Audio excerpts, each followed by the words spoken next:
Jelas. Okey, tips dia beberapa perkara perlu dilakukan untuk menghilangkan rasa gugup, gemetar dan tidak selesa bila berada di hadapan audien. Tips yang pertama adalah bersedia sebelum bercakap. Maknanya kita kena bersedialah dengan apa yang kita nak sampaikan. Kita kena bersedia. Kedua, berlatih menyampaikan ucapan. Maknanya sekiranya kita dah dapat skrip, kita berlatih menggunakan ayat-ayat yang kita dapat tu. Contohnya, bersyukur kita kehadrat ilahi kerana dengan limpah kurnia serta izinnya dapat kita bersama-sama berkumpul di dalam majlis. So kita akan confident. Kita dah cakap dia banyak kali. So dia takkan bersyukur kita kehadrat ilahi kerana sebab kita tak study skrip yang kita nak sampaikan tu.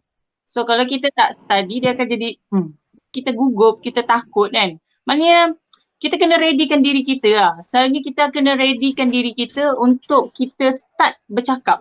Apa saja. Orang kata bukan setakat MC, kita nak bercakap di hadapan ketika baris pun kan. Kita kena ready dulu apa aku nak cakap dekat dalam baris dekat lagi ni. Macam tu lah kan. Selalunya lah kalau kita polis, tentera, benda yang sama. Kalau kita tak tahu apa benda kita cakap, kita tak ready, kita pun akan gugup di depan. Dia mulalah cakap terpotong-potong. Betul tak? Potong. Yang ketiga, sediakan backup kalau terlupa. Selalunya yang ni part untuk MC yang versatile lah yang tak gunakan skrip ketika bercakap. So dia ada second orang kata backup lah. Kalau terjadi apa-apa yang terjadi, tahu macam mana dia nak blendkan balik situasi di mana dia dah terlupa atau dia tak tahu benda apa yang dia nak cakap. So dia akan blendkan semula. So yang keempat, kurangkan rasa takut terhadap audiens. Yang ini saya selalu share pada student yang bersama-sama dengan saya. Biasa. Kurangkan rasa takut terhadap audiens ni, kita kena rasa yang kita bercakap dengan kawan-kawan kita. Walaupun orang audiens tu kita tak pernah jumpa tau. Kita tak pernah jumpa. Tapi kita kena anggap mereka itu adalah kawan kita yang kita dah selalu jumpa. Satu saya kata kita kena positifkan diri kita. Kena berkenalan dengan kawan-kawan baru. Macam tu. Dia kena ibaratnya orang yang kita baru jumpa tu, yang baru tadi sesat kita jumpa tu, macam kenalan lama kita. Kita dah lama kenal. So dia akan hilangkan rasa takut tu lah bila berhadapan dengan audiens. Seterusnya, tips yang seterusnya, regangkan diri sebelum berucap. Okay, ini pernah tak orang kata buat warm up dulu, buat warm up. Sebelum buat apa-apa kita warm up dulu.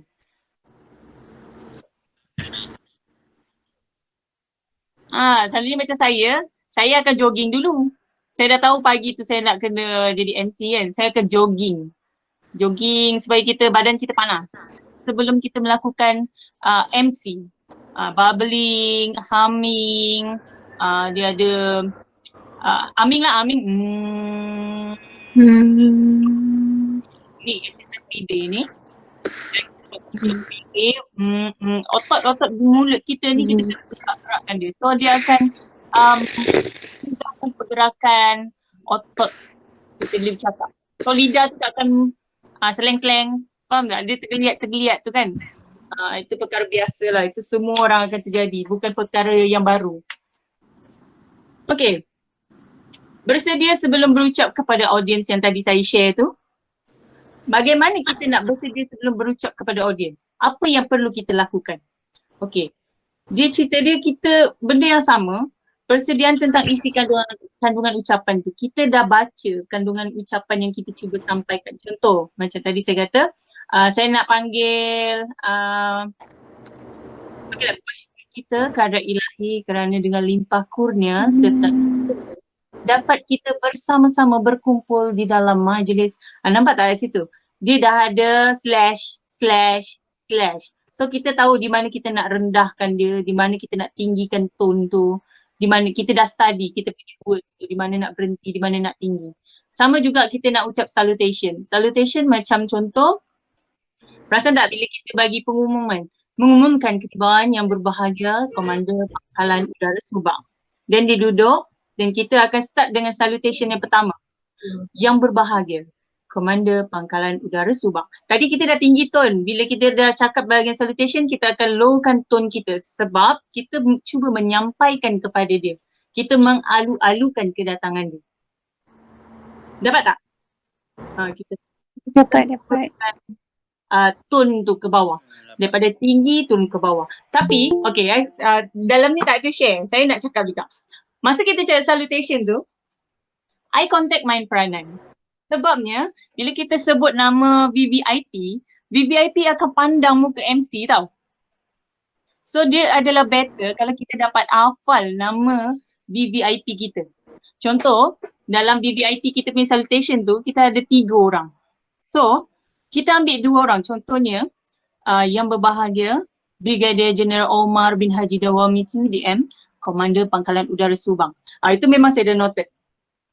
Sebab dia adalah VVIP. Dia akan pandang muka kita bila kita bercakap. So kita, kalau kita tak hafal sekalipun, at least mata kita tu kena ada eye contact dengan VVIP tu. Maknanya kita appreciate lah. Itu I appreciate. Dan tu yang second tu, maybe kita tak sempat nak ingat nama dia tapi kita ingat title dia. Contoh, dia adalah Laksmana Pangkalan. So, kita ingat dia punya title tapi nama tu kita baca lah kat sini sebab biasalah protokol ni nama tak boleh salah sebut dengan pangkat jangan turunkan, tinggi kan tak apa. Kan? Pangkat lebih tak apa, jangan turunkan, tu punca tu sampai habis perkhidmatan kena ingat. Okay, itu tips lah kan, tips eye contact. Eye contact tu main peranan sangat-sangat semasa kita buat salutation. Salutation tu kita salute dia lah. Okay, yang kedua, yang tadi bersedia sebelum berucap kepada audiens tadi, persediaan untuk menyampaikan dari segi atur isinya, intonasi dan penekanan isi. Tadi saya dah tekankan yang tu. Yang ketiga, persediaan minda dan perasaan anda. Okay. Perasaan minda dan juga kita punya perasaan ni sebenarnya bila kita bercakap, masa tu kita tengah sedih lah contoh, sorry, kita tengah marah. Okay, bila kita buat MC, tone suara tu audience akan dengar tau kalau contoh kita ni kita tengah marah somebody lah sebab kita menekankan. Bersyukur kita kehadrat ilahi kerana dengan limpah kurnia serta izinnya dapat kita bersama-sama berkumpul. Nampak tak? Kau marah siapa ni? Jadi MC, kita kena rajin susunan nafas ni dengan seiring suara ni, maksud dia mengumumkan ketibaan yang berbahagia. Kalau lelaki dia mesti ada tone dia yang lagi orang kata nak lagi lunak kan. Lelaki dia kena suara macho, dia tak boleh mengumumkan ketibaan yang berbahagia. No.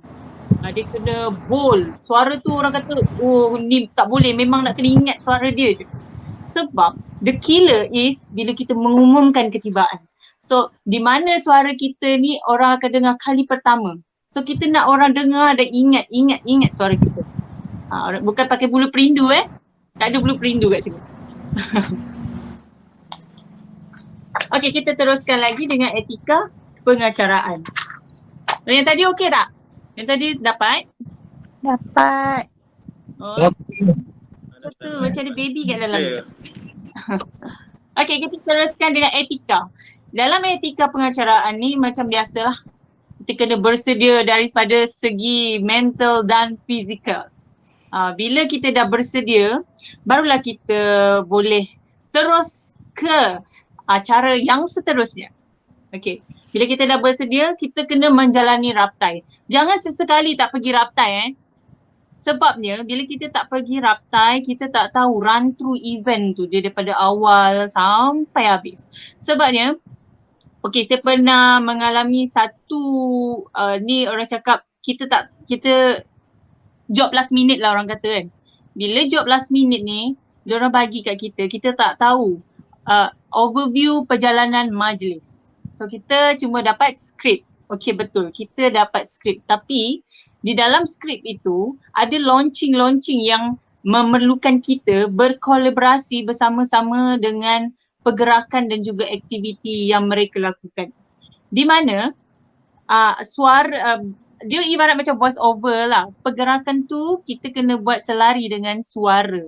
Bila benda tu terjadi, kita tak buat raptai, apa yang jadi? Agak-agak apa yang terjadi? Pusat kacir lah tadi. Akan jadi pakap. Itulah pentingnya raptai dan juga kita kena pergi ke situ. untuk menjalani raptai. Raptai itu penting. Kadang-kadang orang kata tak payahlah raptai. No, raptai itu penting. Dan seterusnya, etika kita sebagai pengacara, event pukul 8 je, kita jangan datang 7.45. Jangan. Sebab satu, kita tak tahu maybe VVIP sampai awal. Maybe akan berlaku pertukaran plan B last minute. So untuk keselamatan diri sendiri dan takut untuk last job, kita kena datang 1 jam awal. 1 jam awal sebelum bermulanya event. Event start pukul 8, you datang pukul 7. Tapi macam I akan datang 2 jam awal. Sebab biasalah, diorang akan tukar skrip, diorang akan tukar siapa VVIP yang tiba. VVIP yang pertama tak datang, VIP kedua. Tiba-tiba nak tambah add-on event.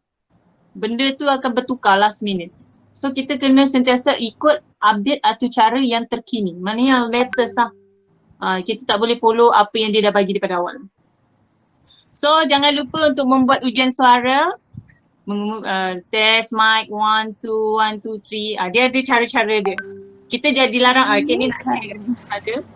Bila kita membuat ujian suara, jangan sesekali kita ketuk mic tu.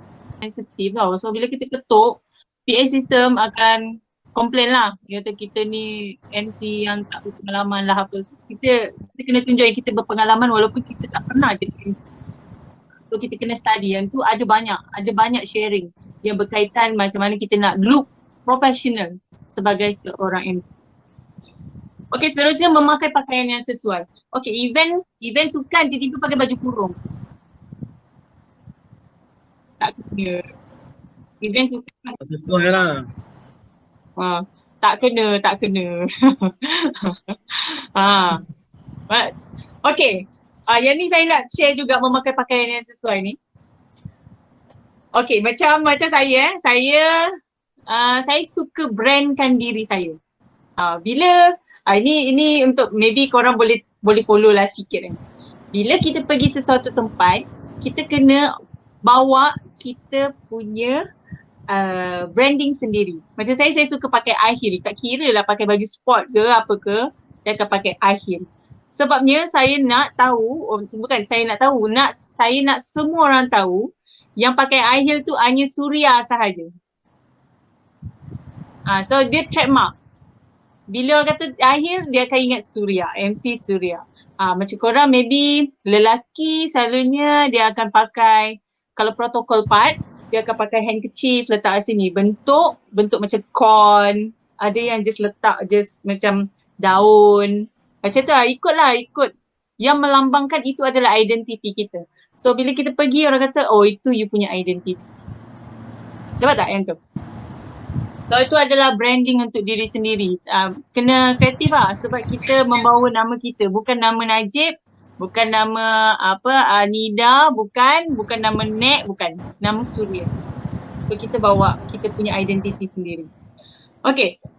Seterusnya, beri tumpuan sepanjang majlis berlangsung. Kadang-kadang event ni dia akan bertukar anytime. Siapa yang menjemput, siapa yang mengiringi. Contoh saya nak jemput Perdana Menteri. Diiringi oleh siapa? Siapa yang mengiringi Perdana Menteri tu? Tiba-tiba pengiring yang kita nak sebut di dalam skrip ni tak ada.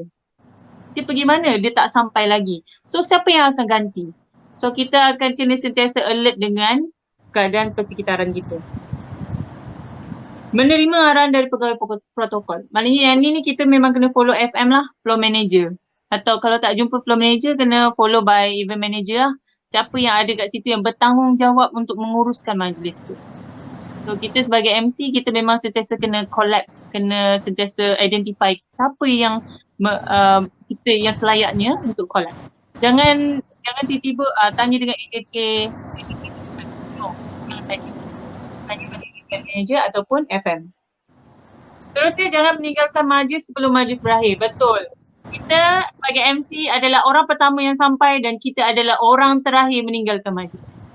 Sebab sama sekali protokol punya part lah kan. Sebab kita akan umumkan VIP. Contoh ni saya punya mengumumkan yang berbahagia komander pangkalan meninggalkan majlis. So kita adalah orang yang terakhir. Sebab VIP akan keluar terakhir, dia tak akan keluar awal. Melainkan dia ada event yang lain. Okey, seterusnya. Yang tu clear? Clear. Okey. Seterusnya adalah tip penjagaan suara. Bukan penyanyi je nak jaga suara, kita MC pun nak jaga suara tau. Sebabnya saya guna ayat saya sendirilah ya. Suara kita ni cari makan tau. Kalau suara ni sedap kan, macam tiba-tiba serak-serak kan. Macam sekarang ni kan ada COVID kan, bila serak je ni tak boleh panggil dia ni, habis punca orang kata kan. Dia boleh menyebarkan COVID-19. Nah, padahal kita bukan punca pun kan. So kita kena jaga suara kita. Sebab suara adalah, okey kita cerita sikit lah. Suara adalah anugerah kepada semua insan. Apa yang dikatakan menjaga suara sebenarnya adalah lebih kepada membersihkan kerongkong. Kadang-kadang kerongkong kita ni ada mesti gatal-gatal apa semua kan. Sipu saya cakap, Tuan Haji,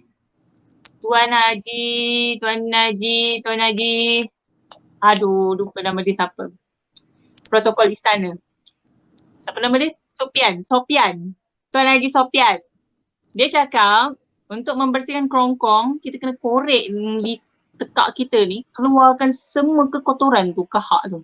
Okey, betul. Tapi kalau ikut daripada segi kesihatan, dia boleh menyebabkan bulimia tau. Bulimia tahu kan?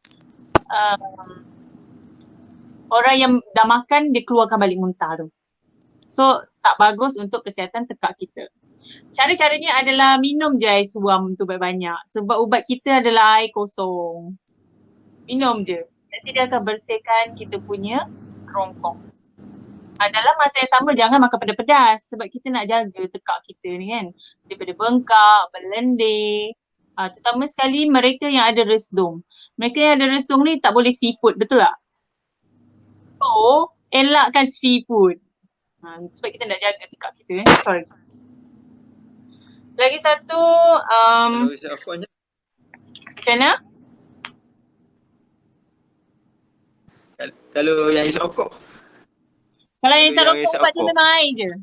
So, Minum air banyak. Sebab isap rokok mengeringkan tekak, betul? So minum air banyak. Itu je tips dia. Tips kita sebagai betul. manusia adalah air. Air tu penting. Dengan ni. Saya ada gemar juga kalau saya cakap banyak. Berhenti lah merokok ni. Mesti kena berhenti merokok. Merokok bahaya sihat. Minum air banyak-banyak. Okey, lagi kurangkan makan yang berminyak lah, deep fry. Minyak kan. Dia boleh menyebabkan lendir kat tekak. Lepas tu berlatih teknik pernafasan yang betul. Teknik pernafasan pun penting tau. Walaupun korang isap rokok, kan? Tapi itu perkara biasa lah orang cakap kan. Maybe orang cakap tak baik untuk kesihatan. Tapi nak buat macam mana? Dah ketagih, betul tak? Bukannya kita boleh cut off. No. So dia mesti ada cara lain untuk mengurangkan sakit tekak tu. Itulah belajar teknik pernafasan yang betul. Jaga air tu penting. Minum air kosong. Bercakap dengan nafas dari perut yang dibentuk menjadi suara. Okey, itu yang kita cakap bolkan suara. Faham tak maksud bol? Bol maknanya kita bulatkan. Contohnya saya baca ni. Antara tips yang boleh membantu. Kalau kita baca antara tips yang boleh membantu, dia macam ada surat kartun kan. Bolkan dia. Antara tip yang membantu. Macam mana? Macam mana? Boleh? Cuba. Apa je word yang terlintas di dalam fikiran tu, cakap je. Segan lah. Tak apa. Saya pernah jugalah join untuk voice over tu. Okay. Segan. Tak apalah. Never mind. Okay. Macam voice over, saya pernah berpengalaman untuk menjadi voice over untuk Cap 55 yang hari tu. Tapi disebabkan suara saya tak sedap mana, so dia nak yang gemersik, so saya tak boleh. Suara saya agak kasar. So dia disqualify. Tapi saya pernah, kalau kita boleh buka kat YouTube, Molek Skincare. Saya jadi voice over untuk produk tu. Dia memang kita kena boldkan suara tu dan kita kena keluarkan daripada perut tau.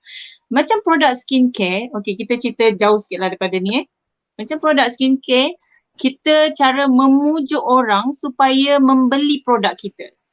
Contoh Molek mencerahkan dan mencerahkan kulit sepanjang, tak ingat lirik dia tapi Molek mencerahkan kulit dalam masa 48 jam. Tak boleh lah cakap macam tu kan. Dia kata Molek mencerahkan kulit dalam masa 48 jam. Dia kena macam ada dia intonasi. dia ada tune dia kena blend macam kita memujuk orang supaya beli barang kita. Itu voice over punya pengaruh lah. Macam Yusof Tayyub. Pernah dengar Yusof Tayyub kan? Kurma tu kan? Dia nak bawa kita ke Arab Saudi, tiba-tiba dia nak bawa kita berada di Malaysia. Benda tu boleh beli kat Malaysia. Voice over. So ada banyak. Kita sukan lain, dia macam-macam. Kita kena study sikit lah. Banyak jenis. Banyak jenis, betul?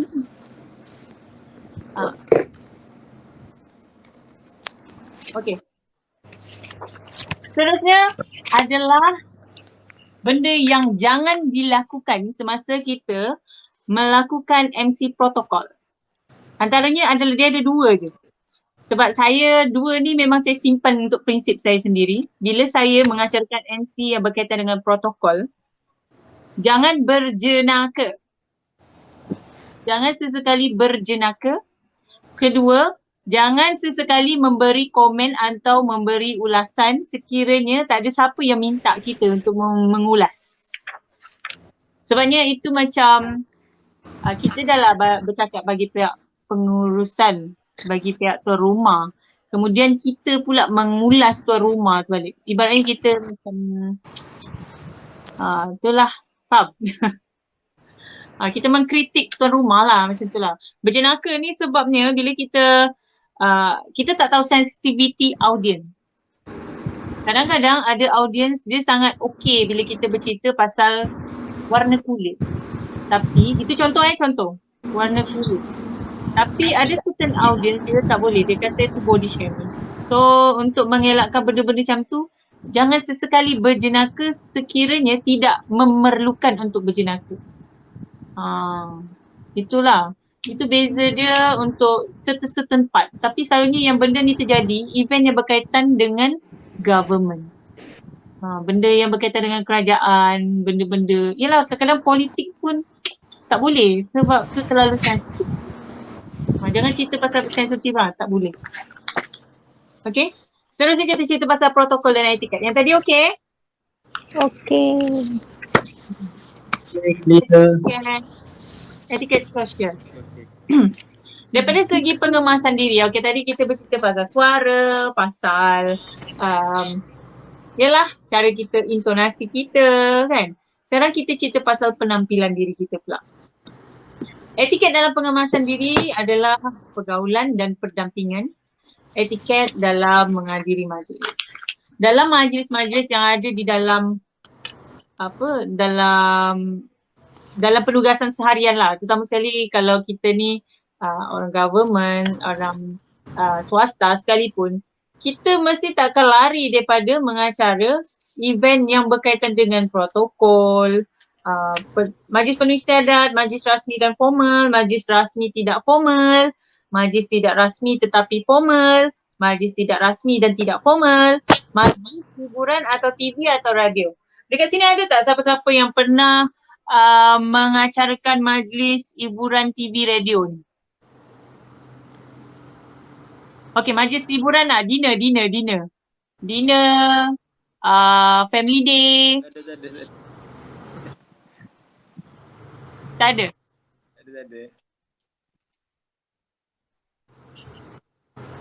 Ya?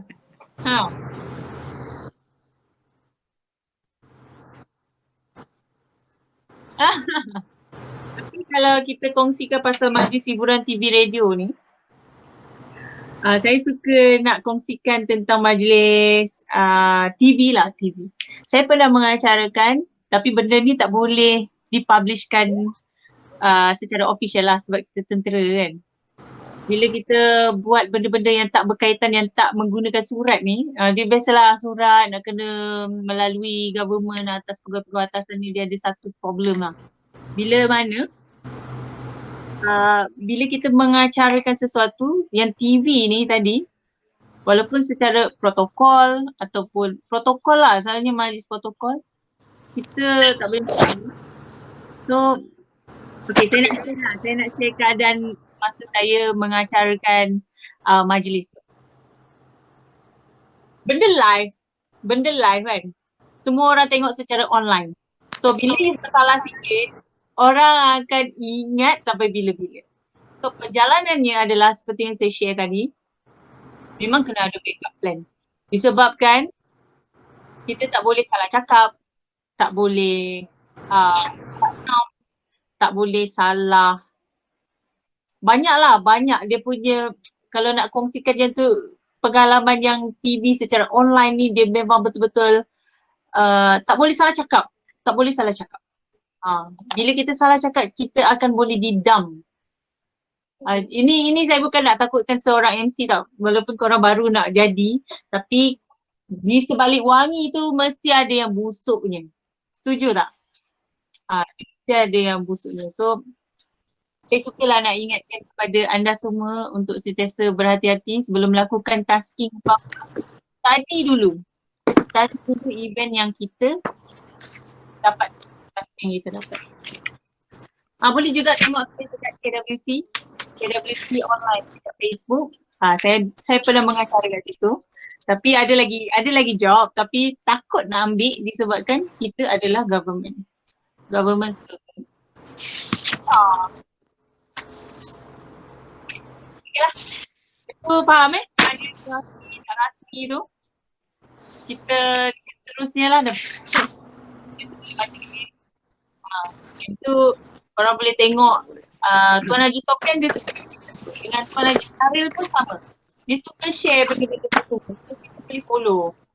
Lelaki, saya suka kalau korang boleh follow etiket cara berpakaian Tuan Haji Sofian. Disebabkan cara tone dia, penyampaian, cara dia berpakaian memang sangat-sangat macho. Sangat-sangat macho lah bagi saya lah. Tapi kalau orang lain tak pastilah. Cuma kalau identiti korang more kepada jenis yang protokol, korang boleh follow cara dia berpakaian. Tuan Haji Syaril pula, dia pengacara RTM. Dia more kepada secara versatile. Dia ada satu body language dan juga appearance yang kita boleh follow dia. Nanti korang tengoklah Tuan Haji Syaril dengan tu Syaril Saifuddin, RTM dengan Tuan Haji Sofian, orang kaya istana. Dia memang protokol tu. Dan salah seorang tipu saya lah. Tipu saya lah. Okay. Yang ni tak payahlah kot. Oh, ada lagi. Bila kita, yang tadi tu dah habis macam banyak cepat. Untuk jadi MC, kita bawa kertas. Bawa kertas tau. Tapi korang jangan bawa besar macam ni tau. Ini tips lagi.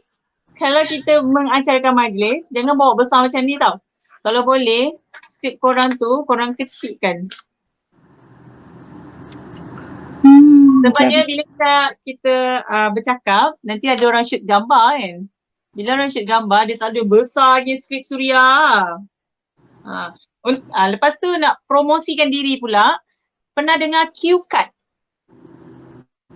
Cue card, korang boleh buat sendiri tau, boleh buat sendiri. Kalau kita order kat luar, benda yang sama rasanya macam tak berbaloi. Korang ambil cue card keras, kertas keras, korang letak nama korang. Contoh MC Soraya, saya tak bawa pula. Ada kat dalam bag. Dah bawa nak pergi kursus. So dah letak dalam bag. Dekat belakang ni, letak nama korang. Contoh MC Najib. So orang tahu, oh ni Najib, nanti kita panggil dia, MC tu. Itu antara tips-tips untuk memperdagangkan diri sendirilah. Okay, dah. Okay, dapat tak situ? Itu antara tips yang saya suka kongsikan lah yang tu.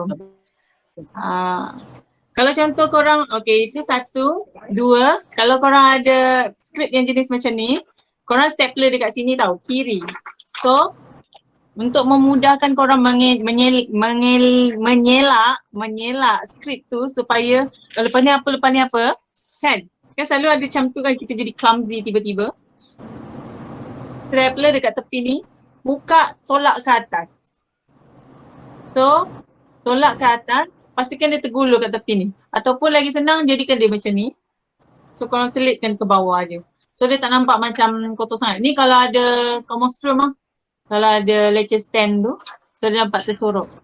Itu kalau ada. Kalau tak ada, ini the best way lah. Saya akan kecilkan skrip tu. So, saya senang nak bawa ke mana-mana. Tiba-tiba lecture stand tu orang ambil, kita still pegang static. Formal lah, tanya yang formal lah kita akan jadi macam tu kan. Kalau tak formal pakai kitab je. Okay, dapat dah kita. Yang tadi wanita tu nama dia siapa? Nik Azura. Nik Azura dapat tak? Dapat.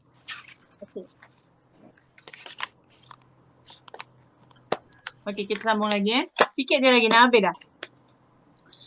Okay, berkaitan dengan skrip. Yang tadi dah settle, kita cerita pasal skrip. Persediaan dah settle, apa semua dah settle. Skrip siapa nak buat?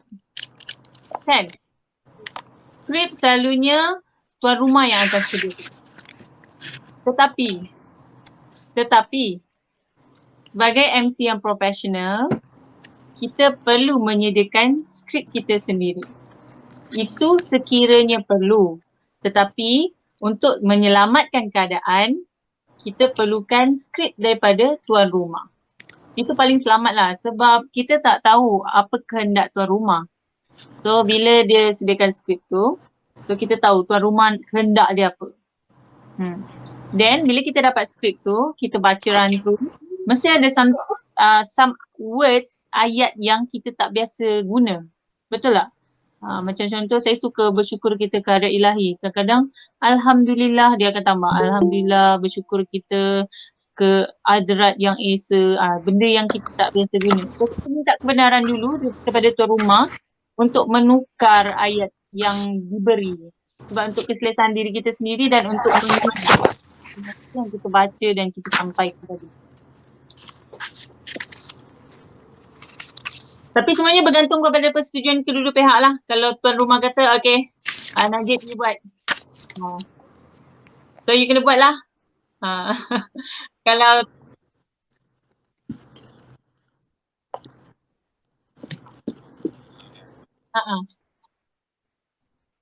yes.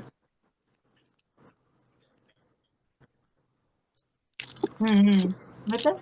Tapi semuanya bergantung kepada kedua-dua pihak lah, kena win-win situation sebab kita pun di detail kan. Kita berkehendakkan win-win. Kita pun nak happy, tuan rumah pun nak happy. Betul lah. Okay, bila kita dah dapat skrip tu, kita baca dan kita kenal pasti. Ni etika kita juga sebagai seorang MC. Kita kena kenal pasti jenis majlis yang diberi. Sama ada formal atau tidak formal. Dan kita tengok tarikh, masa dan tempat. Soalnya kalau kita akan dapat signal kan, contoh macam kita government, kita akan dapat signal. Signal mengatakan memerlukan seorang juruacara pada sekian-sekian-sekian, bahasa di berapa, tempat dia di mana, sempena apa. Dan kita akan dapat first yang tu dulu lah, signal yang tu. Dan kita boleh study lah, carilah toyol-toyol kat Google kan banyak. So nanti bila dia bagi skrip, kita akan terus add on. Tapi selalunya saya akan saya buat sendiri skrip. Dia tak ada. Macam tu lah. Okay, seterusnya kenal pastilah siapa jemputan-jemputan kita tu. Ni MC lah. Kena pastikan, kenal pasti siapa kita punya yang hadir pada hari tu. Start daripada VVIP sampailah yang ke bawah. Yang mengiringi siapa, yang bagi hadiah. Kita tahunya macam event macam separa rasmi lah. Macam karnival sukan, macam yang berkaitan dengan carnival lah. Soalnya macam tu, dia akan memula protokol, lepas tu dia dah tak formal sangat, lepas tu dia start balik dengan protokol. Kan? Lepas tu, yelah yang tu kita carilah senarai meringkas, senarai keutamaan, siapa yang hadir hari tu, kot lah tiba-tiba yang turut hadir, Panglima Tentera Udara bersama dengan kita. Dalam membuat sesuatu skrip tadi, yang tadi tu, kita kena based on atu cara jugalah. Kita kena dapat tahu atu cara majlis tu. Yang tu penting juga sebagai MC, atu cara tu penting. Baca doa, dipersilakan. No, kita appreciate. Kita panggil lah nama dia betul-betul. Corporal Udara Suria untuk menyampaikan bacaan doa. Dipersilakan. Kita kena appreciate lah dia. Tapi kita ada apa-apa nak tanya?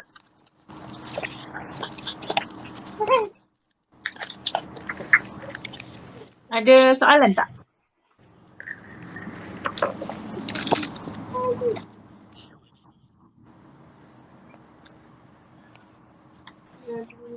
Masalah ni tak ada lagi. Faham? Faham lah. Sebab kita dah sampai kepada keterampilan diri dah. Yang tadi tu dah, kita dah habis lah tu. Sebab kalau kita simpulkan yang semua yang tadi kita cakap tu, sebagai seorang MC, tugas kita melancarkan majlis tu. Program daripada permulaan sehinggalah penutup dia. Kita kena licinkan. So, yelah, peranan kita sebagai MC ni orang cakap, apalah susah sangat, ambil je mic tu, cakap. Kan? Cuba suruh dia yang duduk di depan dan bercakap. Tengok adakah licin tak majlis tu. Smooth tak perjalanan dia. Sebab yang akan mengkondak dan akan bertanggungjawab sepenuhnya adalah MC. Lagi satu tips. Jangan percayakan skrip daripada tuan rumah. Tahu tak sebab apa? Okay, nanti saya nak share. Masa tu saya buat MC untuk World Star Night I rasa last year. Okay. At the end, mereka salahkan MC. Saya lah MC tu. Okay, saya kata, di manakah salah saya? Okay, event tu live tau. Event tu live. Semua, okay, event tu adalah berkaitan dengan performing arts seluruh dunia. Dan dihadiri oleh Menteri Pelancongan. Menteri Pelancongan masa tu. Last year. Menteri Pelancongan ada pada masa tu. Okay, saya ikut sebiji apa yang diberi, skrip semua dibagi. Kita ikut. Tiba-tiba masa live tu, belum habis lagi. Ada mak kepada budak yang ikut program tu, nama tak disebut. Okay, sebab apa tahu nama tak disebut? Kan COVID-19. Orang daripada Sabah Sarawak tak boleh datang ke sini. So siapa yang ada di dalam majlis tu sahaja kita sebut. Padahal event ni kita tengok secara live. Dalam Facebook, dia pakai streaming apa tak pasti. Dan ibu kepada budak yang tadi kita tak sebut nama tu, dah blame kau-kau dah dekat dalam grup. Kenapa tak sebut nama anak saya? Kenapa? Dan tahu tak organizer cakap apa? MC yang salah, dia tak sebut nama anak puan. Sedangkan kita memang perlu sebiji dekat dalam skrip yang dia dah sediakan. So tu cerita dia, saya tak pernah percaya organizer lah. Part yang tu saya memang tak percaya organizer. So saya akan cari bahagian protokol. Nama-nama yang perlu disebut, siapa yang tertinggal, siapa yang tak tertinggal. Itu EM tau, event manager. Event manager merangkap organizer. So dia lebih tahu siapa yang perlu sebut, siapa yang tak perlu sebut. Dan di end, screenshot, dia salahkan saya. Tapi nasib baik masa tu, ibu kepada budak tu dia cakap bukan salah MC. Dia tahu benda tu daripada organizer. So kita terselamat lah, bukan my last job lah. Bukan my last job. Kira event tu besar lah sebab dunia kan. Event tu dunia. So semua yang join event di World Star Performing Arts. World Star Performing Arts. Maknanya siapa yang mewakili Malaysia ke luar negara, kita raikan mereka di sini. Itulah. Itu memang saya ingat sampai bila-bila lah sebab dia salahkan MC kan. So kita belajar walaupun tu bukan salah kita, tapi kita belajar lah. Pengalaman mengajar kita lebih dewasa. Okay, sampai situ dah okay? Confident. Tarik nafas dan terus dia cakap. Tapi cerita dia, kita kena ada knowledge lah. Kita kena study dulu apa benda yang kita nak cakap. Susun ayat tu elok-elok, hilangkan nervous tu, tarik nafas. Dan anggap je orang yang kat dalam ni semua kawan-kawan saya. Tengok ni semua ni ada yang tak kenal sebenarnya. Anggap semua kawan-kawan saya. Okay, saya share yang baru ni saya buat dekat parlimen. Saya share pasal keterampilan diri. Okay. Orang kat dalam tu semua saya tak kenal pun. Saya tak kenal siapa pun kat dalam tu. Tapi berbekalkan ilmu yang ada kita. Tak adalah. Kita ni kena ada sikit riak tau. Kita kena ada sikit riak. Boasting tu kena ada. Bukan riak yang betul-betul. Bila kita berhadapan dengan audience, kita kena ada satu sifat yang macam tu. Kita kena ada sifat hangkuh. So bila you tak rasa diri you tinggi sikit daripada orang yang di depan you akan rasa seperti kedilnya saya tak layak untuk bercakap apa-apa. No. Kita layak untuk bercakap apa saja. Sebabnya, okay, saya belajar psikologi. Psikologi sendiri mengatakan setiap perkongsian tak ada yang salah pun. Setiap pendapat tak ada yang salah. Tapi bergantung kepada penerimaan orang lain. Macam mana orang tu terima. Adakah dia nak terima daripada sudut positif? Adakah dia nak terima sudut negatif? Tapi kita sebagai MC, kita ikut je dalam ni. Tak ada, jangan takut. Anggap je ni kawan-kawan ni, walaupun tak nampak siapa yang ada kat depan kita dalam kamera kan. Anggap mereka tu adalah kawan kita. Be yourself. Okay, ni satu lagi, be yourself. Jangan jadi orang lain, jangan fake. Kalau kita jadi orang lain, automatik kita akan rasa jantung tu adakah ini jatuh cinta? Adakah ini dinamakan cinta? Berdembar kan? Tak. Kita kena, benda pertama, kalau gugup, tarik nafas. Hembus. Tarik nafas, hembus. Itu adalah benda yang saya buat lah. Okay, saya nak kongsi pula. Itu tadi Najib, saya pernah rasa semasa saya ikut pageant tau. Saya ikut pertandingan pageant di mana orang mengadili kita hanya seorang. Apa yang terjadi di atas stage hanya kita seorang. Kita bertanggungjawab di atas apa yang kita cakap. Kita bertanggungjawab di atas apa statement yang kita keluarkan. Jadi bila kita berada di atas stage, akan ada audience, judges dekat bawah ada dalam 6 orang pengadil yang akan bersiap sedia untuk tembak kita anytime. So macam mana saya menangani gemuruh itu? Saya anggap judges tu semua kawan saya. Saya anggap macam tu walaupun saya tak kenal seorang kat bawah tu. So itu untuk hilangkan rasa gemuruh. Lagi satu, kalau rasa betul-betul gemuruh, jangan pandang mereka. Pandang di atas kepala mereka. Kita duduk atas stage kan? So jangan pandang dia orang ni. Kita pandang atas rambut dia. So itu akan menghilangkan rasa gemuruh tu. Dan juga kita kena macam biasa, kena datang awal. Kalau event kan, datang awal. So kita memang dah ready. Kita ready untuk bertempur. Menggunakan suara.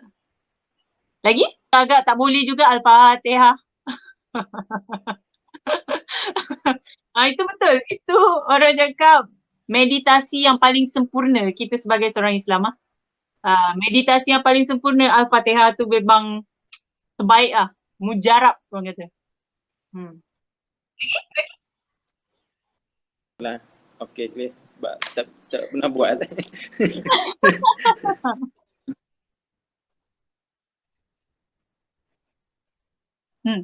Kalau daripada segi tips pengacaraan ni, masing-masing ada banyak pendapat tau.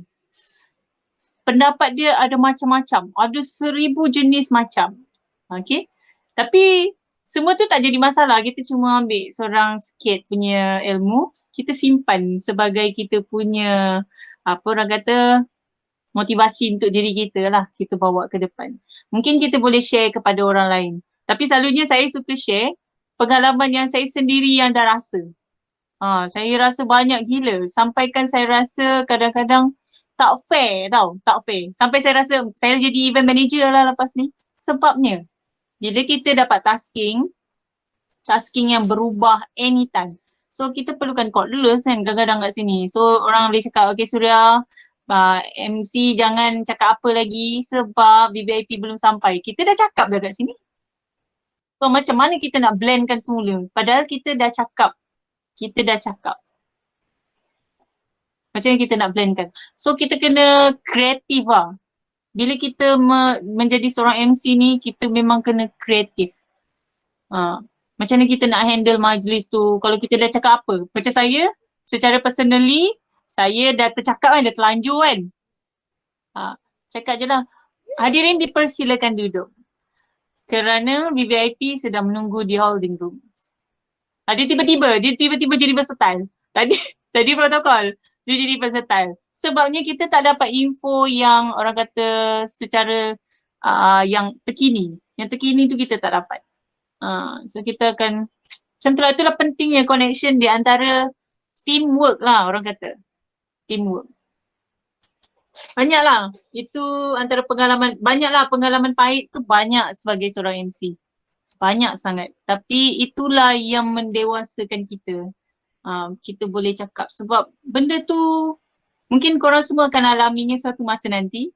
Bukan sekarang, tapi nanti. So macam mana kita nak blendkan dia? Ingat satu benda, kreatif. Tapi kena pada cara dia lah, kita kena ada pengetahuan tu. Macam mana kita nak blendkan dia semula. Itu cara dia. Hanif Osman dah left. Dah lambat ni, dari 10.30. Okay, yang tadi tu dah okay. Kita cerita pasal penampilan diri pula boleh tak?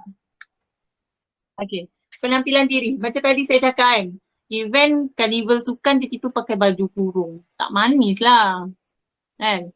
Bila kita dapat tasking, itu pentingnya kita study event tu. Kena study event. So, kalau event tu dinner kan, macam saya, okay, dinner wanita kan, ikut tema dia. Kalau tema dia cowboy, kita pun kalau boleh kita jadi cowboy jugalah sebab kita adalah orang pertama yang dipandang. First impression orang kepada kita apa pula kan. So kita adalah opening ceremony, mengumumkan, mengalu-ngalukan semua orang tiba tapi kita tak ikut tema. Tak best lah kan. So kat situ kita nampak profesional kita tu macam mana. Bukan sahaja untuk MC tapi rasanya untuk event-event lain pun sama juga. Bukan event lah, kita pergi kerja lah. Contoh you pergi office kan, tiba-tiba orang lain pakai uniform, tiba you pakai baju PT, baju sukan. Macam tak kena lah kan, tak kena. So kita kena in situation. Lepas tu kena, okay yang ni persediaan personal drill. Kena sentiasa wangi, rambut kemas. Janganlah datang rambut tak berminyak kan, kalau lelaki tak berminyak. Kalau girls pakai tudung, janganlah banyak sangat colour tu. Tiba-tiba ni merah, yang ni baju putih, putih okey lah. Lepas tu kain warna orange, kasut colour pink. Dia dah macam 4 colour tu memang dah nampak messy. Dia nampak messy. Macam saya suka kombinasi tu 2 colour ataupun 3. Just nice. So sebab tu saya suka warna hitam. Sebab saya nampak kurus. Kalau lelaki dia ikut personality. Kalau nak cerita hari ni mungkin tak cukup masa. Tapi korang boleh cerita pasal mungkin korang boleh buat metafizik punya part. Penerimaan metafizik tu tak banyak tapi sesiapa yang mempercayai metafizik. Metafizik ni adalah kekuatan diri tau. Kekuatan diri. Korang boleh cek kat Google. Metafizik adalah kekuatan diri di mana kita tahu power kita di mana. Adakah power kita tu kepada colour ataupun power kita ni pada kita punya skill, dia ada banyak. So untuk personal drill, saya syorkan korang boleh share, boleh tengok dekat metafizik tu. Sebabnya dia akan share kita colour kekuatan diri. So macam mana kita dah naikkan aura diri kita. Macam saya colour apa, macam tu lah. Kita jangan jadikan pedoman, just untuk pengetahuan je kita nak ambil tahu. kita kena sentiasa ambil tahu supaya bila orang bercakap apa-apa kita tahu topik yang dibualkan. So kita tahu benda yang itulah. Okay, yang tu untuk penampilan diri lah. Itu boleh cari sendiri lah. Kita masing-masing ada style sendiri tapi jangan overdo. Jangan overdo. Sebabnya kita adalah orang kata orang pertama yang dipandang semasa menjadi MC. Pergi event kan. Siapa MC? Siapa MC? Wah, MC menyelam. Tak apalah dapat best dress pun okey. Macam tu. Rasanya macam dah habis je penampilan diri ni. Itu je lah, kena wangi-wangi, kena jaga diri, kena jaga kesihatan, kena nampak look smart. Kalau cantik wanita just nice. Lelaki just smart. Macam tu. Jangan tiba-tiba lelaki pakai eyebrow. Ada tak pakai eyebrow? Lukis kening. Ada tak lukis kening? Kan semua kening kan? Lukis kening. Aduh. Tapi lelaki, okay contoh one day korang jadi MC. Korang kena ready powder. Maybe jangan cari yang ada, just press powder tu lah yang macam yang biasa-biasa tu je. Sebab apa tau? Kalau kita pergi shoot sekalipun TVC ke apa kan, Mua mesti akan make up korang. Sebab apa? Nak hilangkan minyak-minyak tu. Tapi untuk lelaki kita oily, lelaki memang kulit dia sinonim dengan oily. Korang beli yang press powder just nice tu je. Korang hilangkan minyak-minyak tu je. Yang tu je. Lepas tu belilah, kalau isap rokok beli yang tu untuk hilangkan bau mulut tu. Betul, ni betul. Sebab kita tak tahu klien kita siapa tau. Maybe dia tak suka bau rokok. So kita kena ready yang tu. Perfume, cari yang perfume pocket perfume tu untuk readykan masuk dalam pocket. Anytime. Sebab kita tak tahu siapa kita akan berhadapan. Itu orang kata macam kelakar, tapi itu adalah kenyataan. Itu adalah kenyataan. Apa lagi? Kalau lelaki tu je lah. Kalau girls maybe boleh banyak perkongsian lah. Sini ada girls lagi tak? Tu Snida ada. Kita kena make up just nice je. Just boleh tengok tak apalah korang okey kan? Korang okey kan? Untuk girls kita kena make up jangan over sangat, just nice yang boleh tackle orang supaya tengok kita semua. Macam tu. Itu je lah, just nice. Simple and nice. Macam tu. Less is more lah, orang kata less is more. Lagi?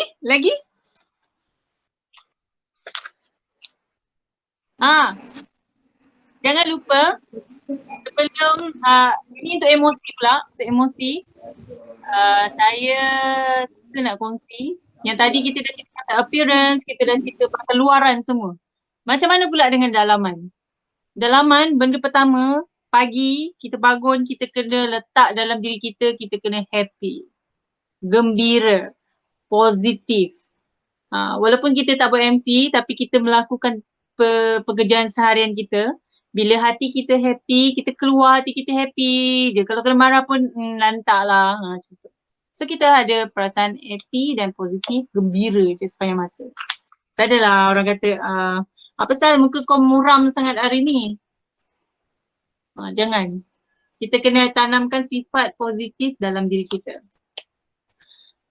Itu je lah kot. Berkenaan dengan berkenaan program ni kan berkenaan dengan majlis MC majlis rasmi. Okay. Betul kan?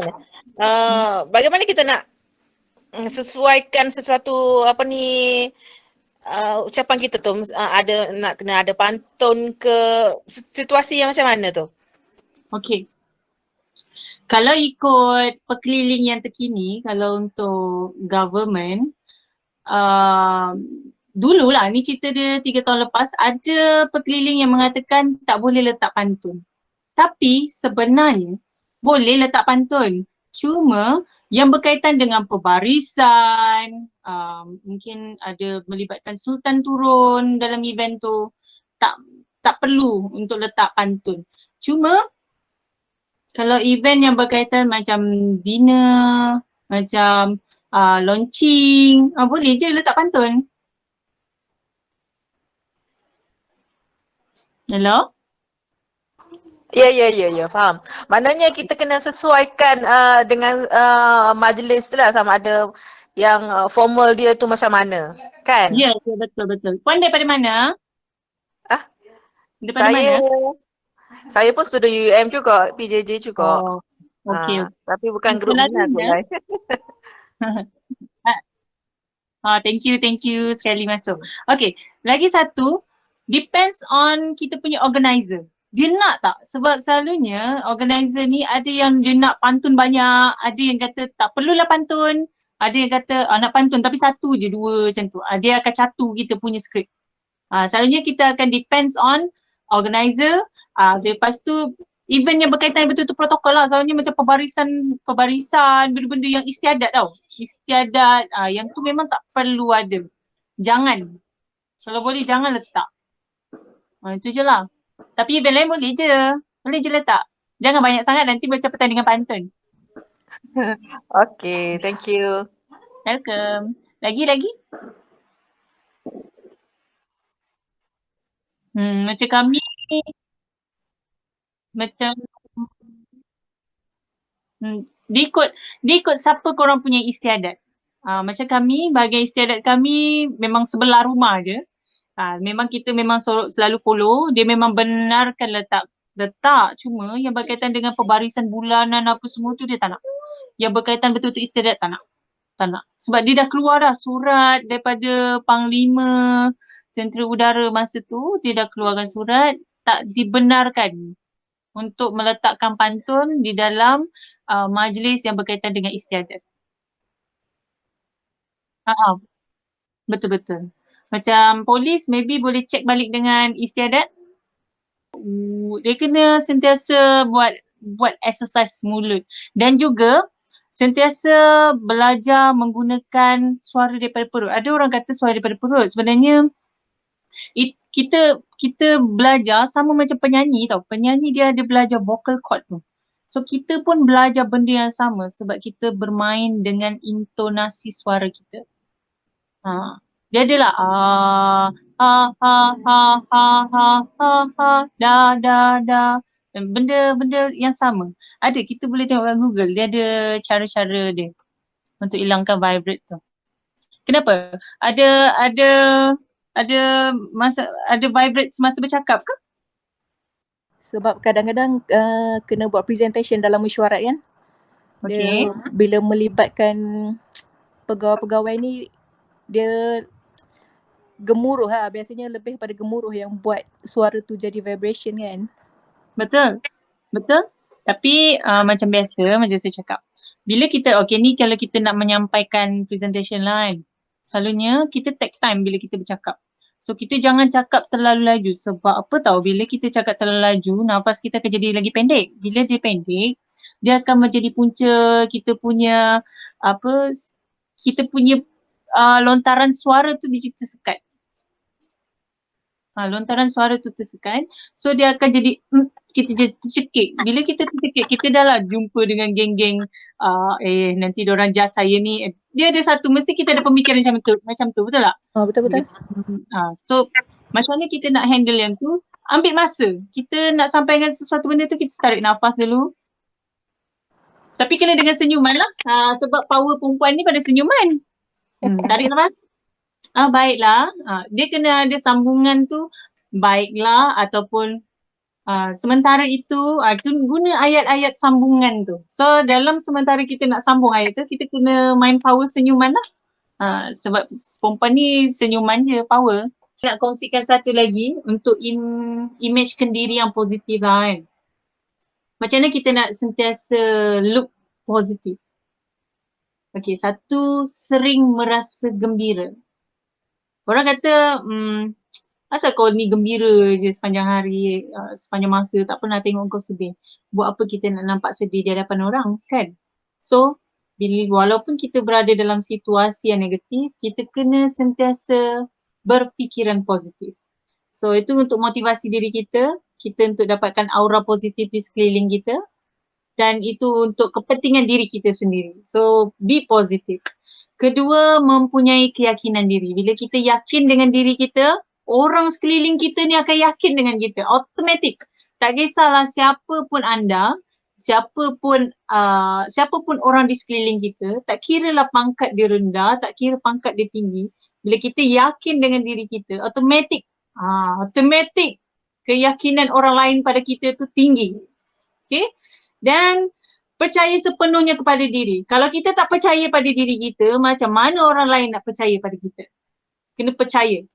Lepas tu berfikiran positif tadi. Professional. Professional ni kenalah seiring dengan apa yang kita lakukan. Benda-benda yang itulah kena sentiasa rajin cari ilmu. Kena rajin lah, kena rajin tanya, kena rajin baca. Kadang-kadang kawan sebelah kita, dia ada mengalami pengalaman-pengalaman pelik. Kita ambil pengalaman tu sebagai pedoman kita. So dia adalah seiring dalam kehidupan kita. Seterusnya, matang. Matured lah, itu benda biasa lah. Matured, kena matured. Sentiasa kena matured. Macam mana nak dapatkan matured tu? Okay, kita boleh search Google. Kalau nak cari saran banyak. Nak cerita kalau kupas satu-satu ni, saya rasa memang tak cukup masa. Sebab banyak sangat cabang dia. Apa, cuba bagi idea sikit macam mana? Macam mana? Bagi idea sikit macam mana? Macam mana untuk jadi matured? Cuba bagi idea sikit. Pengalaman cik dah. Pengalaman untuk jadi matured kalau kawan-kawan tu, okay, ini perkara biasa lah kan. Ni kita kipoci sikit lah kan. Kalau kawan-kawan membawang kan, kita janganlah ikut membawang juga. Sama lah kita membawang dengan dia juga. Apa beza kita dengan dia? Betul tak? Kalau kawan-kawan malas pergi kerja, dia kata malas lah nak datang kerja esok. Kita jangan ikut malas tu. Kita jadi diri kita. Matured. Buat segala benda tu kena look matured. Walaupun kita ni acah-acah matured, tapi kita kena matured. Kena matured. Okay? Dan berkebolehan. Jangan duk acah-acah matured lah. Bagi matured betul-betul lah. Betul. Betul lah. Jangan jadi budak tau. Nampak tu. Dah kena marah. Dah pada muka. Lepas tu kita kena berkebolehan. Berkebolehan tu bukan saja daripada kita bercakap. Ya, dia kena selari dengan kemahiran. Contoh masak lah kan. Dah teru masak ni. Macam mana kita nak nampak macam chef? Itulah kita kupas lagi. Macam mana? Bagaimana? Kenapa? Sebab apa? Itu semua memang bersama-sama pergi. Okay? Dan yakin. Okay, tadi kita dah cakap percaya pada diri, kena yakin lah. Yakin dengan diri sendiri. Sentiasa ingat semua yang ada ni pinjaman sementara. Okay? Kita walaupun kita dah berada di atas, kita dah tinggi, kita dah di julang, kita kena ingat. Kita adalah siapa. Semua tu pinjaman sementara. Dan sayangi diri. Ni paling penting lah. Yang ni, ni untuk diri saya sendirilah. Saya share ni last kali ni. Sayangi diri, hormati diri. Saya sayang diri saya. Saya tak kisah orang lain sayang ke tak, tapi sayang diri sendiri. Sebab orang takkan sayang diri kita sepenuhnya melainkan kita yang sayang diri kita. So bila dah sayang, jaga diri, bagi dia kesihatan yang cantik, makan teratur, tidur teratur, jaga stres, jangan terlalu stres. Memang kena jaga psikologi diri tu kena terbaik sebab takkan siapa boleh handle diri kita melainkan diri kita sendiri. Ada siapa-siapa suruh tidur tak? Tak ada, kita sendiri yang nak tidur. Ada siapa-siapa suruh makan tak? Tak ada, kita yang nak makan. Okay? Jangan makan banyak, nanti dia lebih kalori akan jadi gemuk. So bila gemuk, orang akan kutuk kita gemuk. So kita kena cakap, saya nak kawal pemakanan saya nak jaga diri saya tak nak ada diabetes, saya tak nak darah tinggi, saya tak nak semua tu lah. So sayangi diri sendiri. Itu saja. Nanti boleh follow Facebook saya, Suria Soraya, Instagram tu sama. Nanti kat situ saya selalu buat perkongsian saya lah. Ada, saya dah follow dah IG. Ya, terima kasih. Tu dia macam diary lah, macam diary. Sebab saya memang share diary tu semua. Ni ada anak saya, ni anak saya. Hai. Terima kasih banyak. Nanti boleh je kontak-kontak tanya-tanya kat situ, boleh je.